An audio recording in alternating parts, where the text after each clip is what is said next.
उच्च शिक्षा मंत्री इंदर सिंह परमार ने ड्रेस कोड को लेकर कहा कि प्रदेश के पीएम श्री उत्कृष्ट महाविद्यालय में ड्रेस कोड लागू किया जाएगा।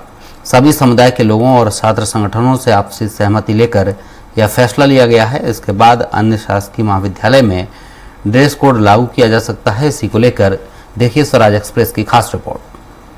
मध्य प्रदेश सरकार ने पीएम श्री उत्कृष्ट महाविद्यालयों में ड्रेस कोड को लेकर बड़ा फैसला लिया है। हमारे साथ उच्च शिक्षा मंत्री इंदर सिंह परमार मौजूद हैं।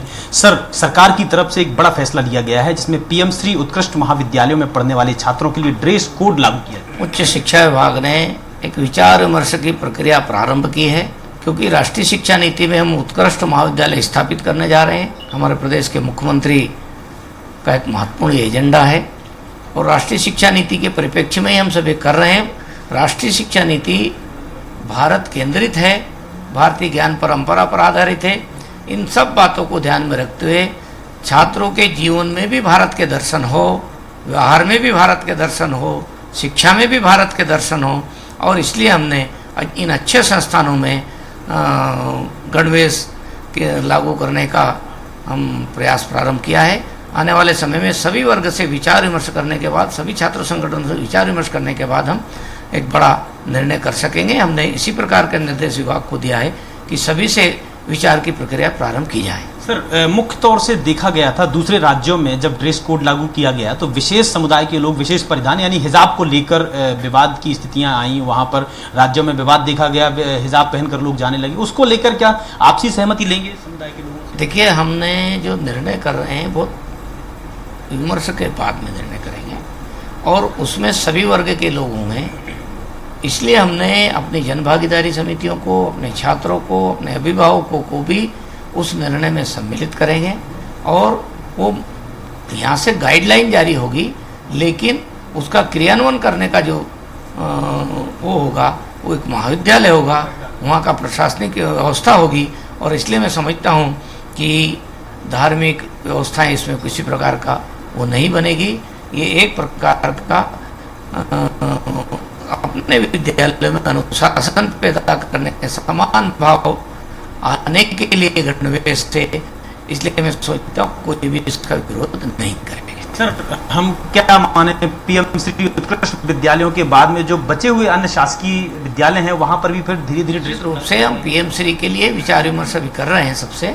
आने वाले समय में जब अच्छे परिणाम आएंगे तो हम वो भी इसी प्रकार करेंगे कि अपनी जनभागीदारी समितियों के माध्यम से एक व्यापक चर्चा करा करके कॉलेज अपने स्तर पर इस गाइडलाइन को लागू कर रहे हैं। सर, इस विषय से उलट एक और सवाल है। जमीयत उलेमाए हिंद ने के अधिवेशन में एक प्रस्ताव पास हुआ है जिसमें मुख्य तौर से निर्देश दिया गया है मदरसों में पढ़ने वाले छात्रों को और मुस्लिम स्कॉलर्स को कि जो वहाँ पर पढ़ते हैं वहाँ पर सूर्य नमस्कार और सरस्वती वंदना का विरोध करें, यानी कि बहुदेवी प्रथा को समाप्त करने के लिए वहाँ पर।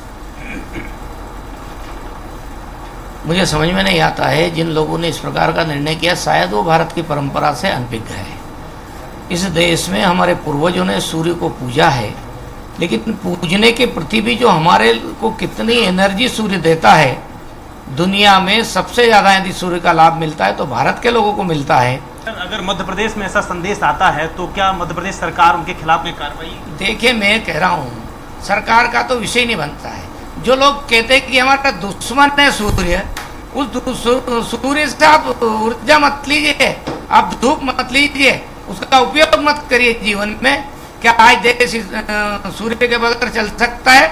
यदि भारत की आज़ादी के बाद की सरकार, कांग्रेस की सरकार सौर ऊर्जा पर काम करती तो आज़ादी के अमृत महोत्सव वाले साल तक भारत सौर ऊर्जा के माध्यम से हम ऊर्जा में आत्मनिर्भर देश होते। हमारे साथ इंदर सिंह परमार थे जिन्होंने बताया कि ड्रेस कोड को लेकर और जमीयत उलेमाए हिंद का जो अधिवेशन जो प्रस्ताव पारित हुआ है उसको लेकर चर्चा की। कैमरामैन रोहित के साथ दुर्गेश गुप्ता, स्वराज एक्सप्रेस भोपाल।